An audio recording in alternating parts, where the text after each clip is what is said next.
नमस्कार। हम बात करेंगे कि उंगली है सिस्टम में काम करना ही क्यों है। आखिर ये एक बहुत बड़ा सवाल है और सोचना भी चाहिए। क्यों अपना टाइम वेस्ट करना? क्योंकि टाइम एंड ट्रस्ट बहुत कीमती चीज़ें होती हैं। तो बात ऐसी है कि ज़्यादातर लोग second reliable source of income तब ढूंढना शुरू करते हैं जब पहला सोर्स ऑफ इनकम उनके हाथ से निकल जाता है, पर तब तक बहुत देर हो चुकी होती है।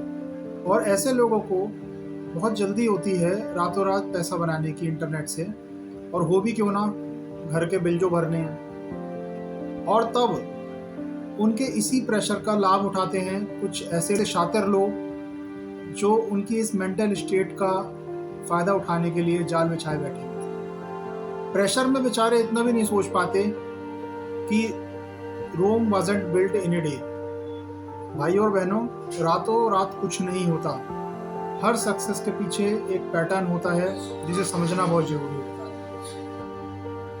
समझ जाओ तो ठीक, वरना लगे रहो, इंटरनेट खुला पड़ा है, बहुत सारे मौके हैं, बहुत सारे काम हैं इंटरनेट पर करने के लिए। और अगर समझ आ जाए तो आज ही एक सेकंड रिलायबल इनकम सोर्स पर काम करना शुरू कर दो, जो आपको लाइफ में एक फाइनेंशियल प्लान बी बना के दे, जिससे आपकी फाइनेंशियल स्टेबिलिटी बनी रहे लाइफ में। अदरवाइज अगर आप सिर्फ एक इनकम सोर्स के ऊपर ही रिलायबल हो, डिपेंडेंट हो, तो you are at very risk. आज के टाइम में जितनी जॉब इनसिक्योरिटी है, एक समझदार व्यक्ति इस बात को अच्छी तरह से समझता है कि long term reliable source of income generate करना बहुत ज़रूरी है। और वो चीज़ रातों रात नहीं होती, it takes a lot of time. Success रातों रात नहीं आती, इतना तो समझ हर इंसान के अंदर होती है। बस इतना समझाना काफ़ी है। Always have plan B. Smartness यही होती है। आम इंसान इसलिए परेशान रहता है क्योंकि वो स्मार्ट नहीं सोचता। उंगली है सिस्टम इतना सिंपली डिज़ाइन किया गया है कि शुरू में पहली ग्रोथ मैट्रिक्स यानी कि फाउंडर्स क्लब पार करने से पहले यकीन ही नहीं होता कि यस, इट्स पॉसिबल। वैसे भी आजकल सिंपल चीज़ें सबको समझ में नहीं आती हैं, पर मेरा मानना है कि कॉम्प्लेक्सिटी की ज़रूरत ही क्या है। इसलिए इस सिस्टम को 3 बेसिक पॉइंट्स पर डिज़ाइन किया गया है। You promote, we sell, both are. और किसी भी सिस्टम में क्या चाहिए?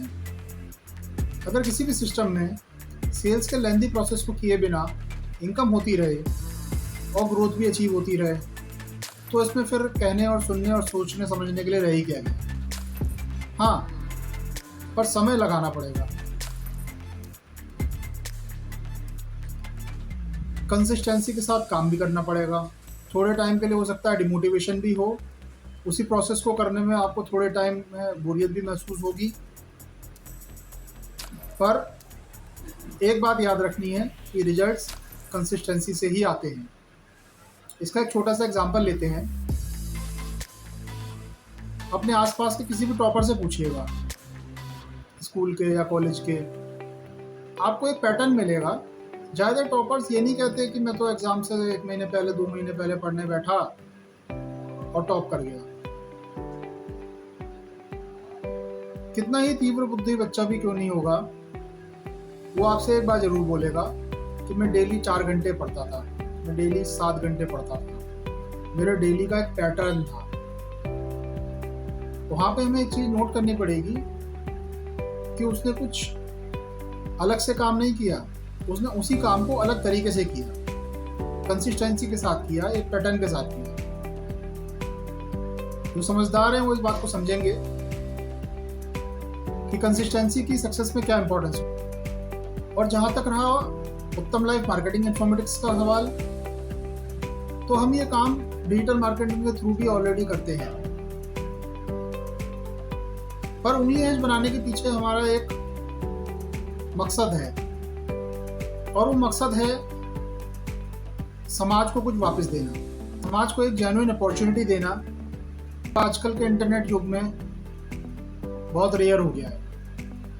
Thank you, good bye.